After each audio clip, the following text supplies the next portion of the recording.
General रियाजी जमात नहम 8th chapter है set और तफ़ाल। हमने इसकी एक्सरसाइज कंप्लीट कर ली 8.3। अब उससे आगे ये आर्टिकल है सनाई रब्त। थोड़ी सी इसके बारे में हम पढ़ते हैं, फिर हम इसकी एक्सरसाइज करते हैं। सनाई रब्त की वजाहत से पहले हम मुतरतब जोड़े और कारतीसी हासिल ज़रब बयान करते हैं। मुतरतब जोड़े ऑर्डर्ड पेयर किसी एक सेट या मुख्तलिफ सेटों के दो अरकान ए और बी, जिसे ए बी की सूरत में लिखा जाए, जहां ए पहला रुकन और बी दूसरा रुकन हो, मुतरतब जोड़ा कहलाता है। अगर बी पहला रुकन लें और ए दूसरा रुकन लें तो मुतरतब जोड़ा बी ए बन जाता है, जो ए बी से बिल्कुल मुख्तलिफ होगा। यानी A B is not equal to B A, जबकि ए बी सेट, अब ये सेट की फॉर्म में है, इज़ इक्वल टू बी ए, क्योंकि ये मसावी सेट हैं। चूँकि सेट के अरकान की तरतीब बदलने से सेट तब्दील नहीं होता। यहाँ पे थोड़ी सी वजाहत मैं इसकी करना चाहती हूँ कि मुतरतब जोड़े, जिस तरह इसके नाम से ज़ाहिर है, मुतरतब यानी तरतीब दिए गए जोड़े, यानी ऐसे पेयर हैं, ये ऐसे दो अरकान हैं, दो रुकन, ये दो अदद ऐसे हैं जिनको एक ख़ास तरतीब में लिखा गया है। अब यहाँ इंग्लिश में भी देखें, ऑर्डर्ड पेयर, एक ख़ास आर्डर में उसको लिखा गया है। अगर आप उसकी तरतीब फ़र्क करते हैं तो वो बराबर नहीं रहते, उनमें फ़र्क आ जाता है। मिसाल वो दे रहा है, कोई से दो उसने अदद लिए हैं ए बी। अब इसमें पहला रुकन ए है और दूसरा बी है। अगर तरतीब बदलेंगे तो पहला रुकन बी हो जाएगा और दूसरा ए हो जाएगा, और दोनों आपस में बराबर नहीं होंगे, यानी किसी सूरत में ये बराबर नहीं होते। इसके लिए ब्रैकेट सेट वाली इस्तेमाल नहीं की जाती, बल्कि सबसे छोटी वाली ब्रैकेट इस्तेमाल की जाती है, जो कि इस बात को ज़ाहिर करती है कि ये मुतरतब जोड़े हैं। अगर आप ये ब्रैकेट तब्दील कर देते हैं, सेट वाली ब्रैकेट लगा देते हैं, तब ये दोनों बराबर हो जाते हैं, फिर कोई फ़र्क नहीं रहता, क्योंकि ये सेट है और सेट में अरकान का एक जैसा होना ज़रूरी है। तरतीब उसमें कोई मायने नहीं रखती। अब बात जो अहम है वो ये है, नोट कर लें कि अगर ए बी, एक मुतरतब जोड़ा ए बी बराबर है सी डी के, अगर सिर्फ़ और सिर्फ उस सूरत में ये मुमकिन है कि ए बराबर हो सी के और बी बराबर हो डी के। अब देखिए, जिस तरतीब में है उसी तरतीब में बराबर हों तो ये दोनों इक्वल हो सकते हैं। वाहिद यही शर्त है इसकी, ये हो सकता है। अच्छा, इसकी कुछ जैसे स्टूडेंट्स क्वेश्चन करते हैं कि मैथ्स प्रैक्टिकल लाइफ में कहाँ यूज़ होता है, तो ये मुतरतब जोड़े जो हैं ये तो बहुत ज़्यादा इस्तेमाल होते हैं प्रैक्टिकल लाइफ में। कैसे? जैसे आपने गाड़ियों के नंबर देखे होंगे, घरों के नंबर होते हैं, मकान के नंबर होते हैं, आपके एटीएम कार्ड के पिन कोड होते हैं, इसी तरह NIC के नंबर्स हैं। आप एक नंबर भी अगर हटाते हैं तरतीब से तो वो पूरे का पूरा नंबर तब्दील हो जाता है, और नंबर के साथ वो इंसान भी बदल जाता है। आप कंप्यूटर पे जब चेक करते हैं, किसी का NIC चेक करते हैं, या आप फ़र्ज़ करें किसी मकान का नंबर चेक कर रहे हैं, तो अगर आप मकान का नंबर देखते हैं, ड्राइविंग लाइसेंस में नंबर देखते हैं, हत्ता कि फ़ॉर्म नंबर, जब आप एग्ज़ामिनेशन के लिए फ़ॉर्म जमा कराते हैं उसमें नंबर आप चेक करते हैं, अगर आप एक नंबर भी चेंज कर देते हैं, इन सारी बातों का शॉर्टकट मतलब क्या है? मतलब ये है कि तरतीब बहुत अहम है। अगर आप तरतीब उसकी बदल देते हैं तो वो नंबर बिल्कुल फ़र्क हो जाता है। ये चीज़ अगर आपको समझ आ गई तो इसका क्वेश्चन आपके लिए कुछ भी मुश्किल नहीं है। अब ज़ाहिर बात है कि अगर आप मुतरतब जोड़े बनाते हैं तो ए और बी के, आप ए बी और बी ए दो अलग अलग जोड़े बन सकते हैं, यानी ये दो जोड़े हैं। यहाँ तक बात क्लियर हो गई। अब हम आगे चलते हैं। नेक्स्ट पेज पर हमारे पास है कारतीसी हासिल ज़रब, कार्टीज़ियन प्रोडक्ट। अगर ए और बी दो गैर खाली सेट हों तो तमाम मुतरतब जोड़ों पर मुश्तमिल सेट, जिसमें हर मुतरतब जोड़े का पहला रुकन सेट ए और दूसरा रुकन सेट बी से ताल्लुक़ रखता हो, सेट ए और बी का कारतीसी हासिल ज़रब कहलाता है, जिससे ए क्रॉस बी से ज़ाहिर किया जाता है। अलामती तौर पर हम लिखते हैं, अब यहाँ पे सेट बिल्डर नोटेशन में हम क्या लिखेंगे, A cross B is equal to, या ए क्रॉस बी बराबर है एक्स वाई एक मुतरतब जोड़ा, जबकि एक्स मेंबर है ए का, वाई मेंबर है बी का, और अगर ए बराबर नहीं है बी के तो ए क्रॉस बी भी बराबर नहीं होगा बी क्रॉस ए के। अब यहाँ पे हम दो जब सेटों की बात कर रहे हैं तो जाहिर बात है कि जिस तरह इन अरकान की तरतीब बहुत अहम है, तो इन सेटों की तरतीब भी बहुत अहम है, क्योंकि ये डिपेंड करते हैं इन सेट्स के ऊपर। अगर सेट आपके पहला आपने ए लिखा है तो लाजमी आपको ए का ही मेंबर एक्स की वैल्यू आपके पास सेट ए का मेंबर होगा, और वाई जो है आपके पास सेट बी का मेंबर होगा। अगर आपको ये इस तरतीब से लिखते हैं तो आप देखेंगे कि अगर हो सकता है कि ए सेट के एलिमेंट्स और बी सेट के एलिमेंट इक्वल ना हो, यानी इसके 3 हो सकते हैं, इसके 4 हो सकते हैं, 1 हो सकता है इसका, इसके 2 हो सकते हैं। जाहिर बात है तरतीब बदल जाएगी तो एलिमेंट्स भी बदल जाएंगे और उनके पेयर्स भी बदल जाएंगे, तो दोनों आपस में बराबर नहीं होंगे। एक बात तो ये है कि बराबर नहीं होंगे, दूसरा तरतीब में भी बराबर नहीं होंगे। इसका ये पहला सेट पहले आया, पहला रुकन इसका है, सेकंड में बी पहले आया तो पहला रुकन बी का है, तो तरतीब में भी बराबर नहीं होंगे, तादाद में भी बराबर नहीं होंगे। अब जो चीज़ समझने वाली ये है कि नोट, अगर सेट ए में एम और सेट बी में एन अरकान हो तो ए क्रॉस बी में अरकान की तादाद एम क्रॉस एन के बराबर होगी, और ए क्रॉस बी के तहती सेटों की तादाद 2 एम एन होगी। अब यहाँ पे बहुत अहम बात है कि अगर इनके सिर्फ आपने ये देखना हो कि ए क्रॉस बी इसके मुतरतब जोड़ों की तादाद कितनी होगी, तो आप दोनों की तादाद को आपस में ज़रब दे दें। लेकिन अगर आपने देखना हो कि तहती सेट उनके जो सबसेट्स हैं उनकी तादाद कितनी होगी, तो आप 2 एम एन लिखेंगे।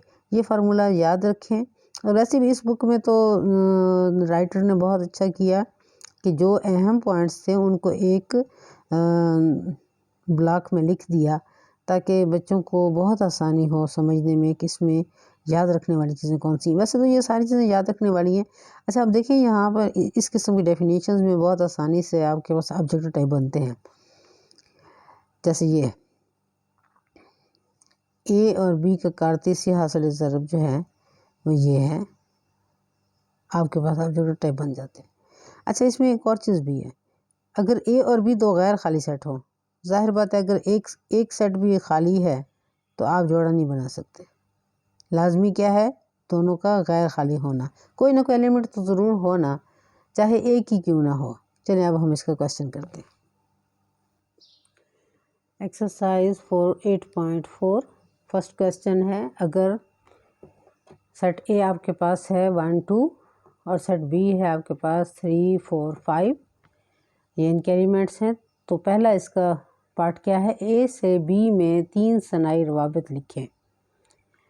अगर आप मालूम करना चाहें कि इसमें कितने सनाई रवाबित हो सकते हैं तो आप लिखेंगे ए क्रॉस बी के ए के कितने हैं 2 और बी के कितने हैं 3, तो 2 ज़रब 3 कितने बनते हैं 6, तो इसके कुल 6 सनाई रवाबित बनते हैं। वो हमसे 3 मांग रहा है तो चले हम 3 लिखते हैं।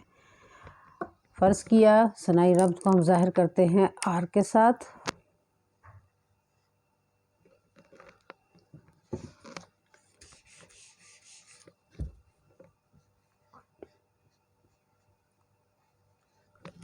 R1 आपके पास है।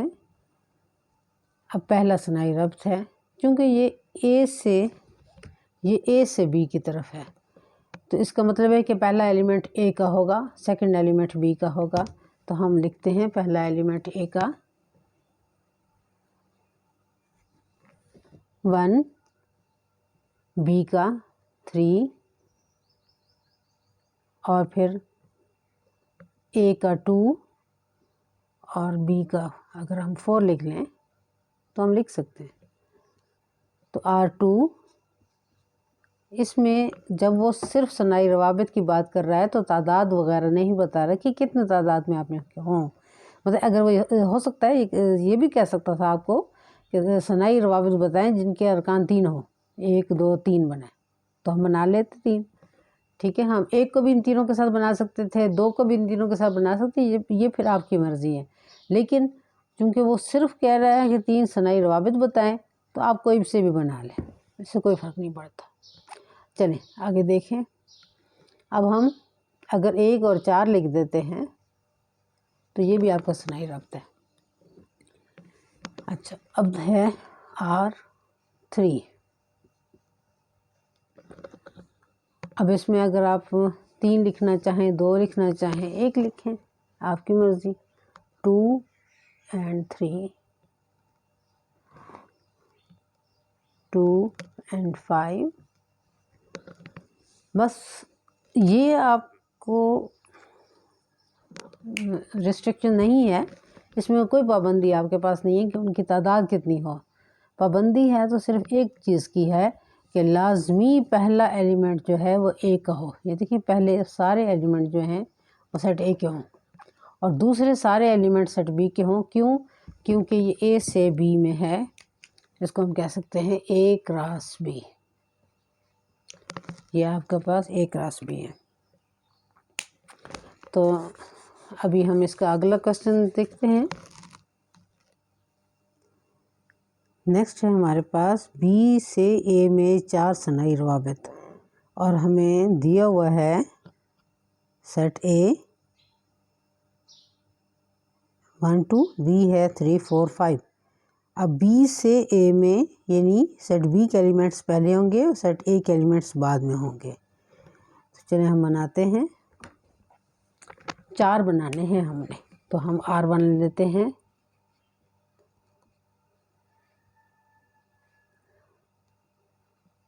Three 1, R2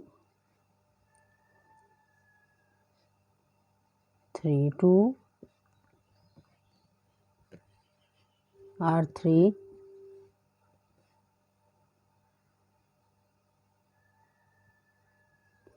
4 1, 4 2,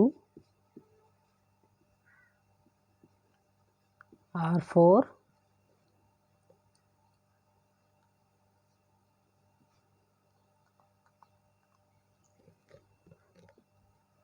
3 1, 3 2, 4 1। तो ये हमारे पास 4 सनाई रब्त, 4 सनाई रवाबित हो गए, R1 R2 R3 और R4। इस तरह ये आपके पास थर्ड इसका पार्ट भी कंप्लीट हो गया। अब हम इसका सेकंड पार्ट, ये सेकंड पार्ट है, सेकंड पार्ट कंप्लीट हो गया। अब हम इसका थर्ड पार्ट करते हैं। A में 4 सनाई रवाबित और सेट A हमारे पास क्या है 1 2, 2 एलिमेंट हैं और बनाने आपने कितने हैं 4। तो ये भी बहुत आसान है, हम बहुत आसानी से बना सकते हैं। मकसद क्या है, ए से क्या मतलब है, इसका मतलब है A क्रॉस A, यानी सेट A का A के साथ ही आप लें। तो अब हम बनाते हैं R1। ये R इसलिए लेते हैं कि रिलेशन 1 है, 1 1। इसका इसी के साथ लेंगे तो आप बड़ी आसानी से लिख सकते हैं। R2 1 2, R3 2 2, R4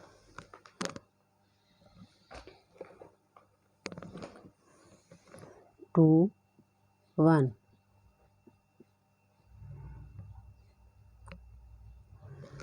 टू 1 और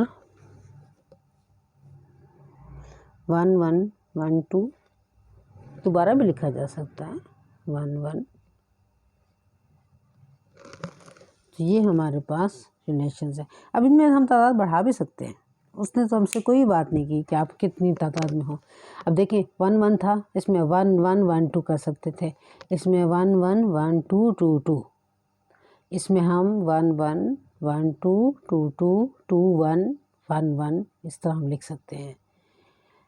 अब इसमें चूँकि तरतीब अगर तब्दील भी कर दे तो आपको पता नहीं चलता, इस वजह से हम इसको बार बार नहीं लिखते। इसमें तरतीब आप बदलते हैं तो हमें पता चलता है, इसलिए हम इसको लिख सकते हैं। ये भी तरतीब आप इसकी बदल लें, यानी वो पहले से ही 1 है, तो अगर आप तरतीब कहते हैं कि नहीं ये दूसरा है, तो दूसरा हो नहीं सकता, ये सेम है। तो इस तरह ये आपका थर्ड पार्ट भी हो गया। अब हम इसका फोर्थ पार्ट करते हैं। लास्ट पार्ट में वो कह रहा है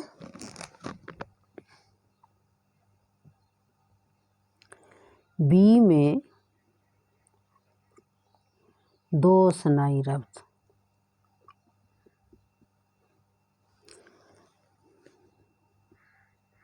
रवाबित और सेट बी क्या है आपके पास? 3, 4 और 5। R1 बी से अगर वो बात कर रहा है सिर्फ बी की, तो इट मीन्स कि बी से बी पर, यानी बी क्रॉस बी, ये इसकी बात कर रहा है। तो R1 में देखें 3, 4, ज़्यादा लेना चाहें ज़्यादा ले लें, 2, 3, 3, 4, 4, 5, 5 कर देते हैं हम, 3, 3, 4, 4, 5, 5। ये मैंने इसलिए ज़्यादा लिखी है ताकि आपको अंदाज़ा हो कि हमें कोई मना नहीं किया उसने हमारे ऊपर कोई पाबंदी नहीं लगाई। उसने सिर्फ 2 मांगे, हम 2 बना रहे हैं। अरकान की तादाद ना उसने बताई है और ना ही आपकी बुक में इस पर कोई मेंशन है कि आप इसको कम लिखें ज़्यादा लिखें, कोई बात उसने नहीं बताई। तो आपका जो दिल चाहे आप करें, लेकिन इस चीज़ का आपने ख्याल रखना है कि 2 होंगे, ऑर्डर पे में 2 होंगे, आपने बताने भी 2 हैं और डिफरेंट बताएं। सारी पूरी क्लास के स्टूडेंट्स डिफरेंट बताएं ताकि एग्जामिनर को भी पता चले कि आपको ये कॉन्सेप्ट क्लियर है। इस तरह ये आपका फर्स्ट क्वेश्चन कंप्लीट हो गया।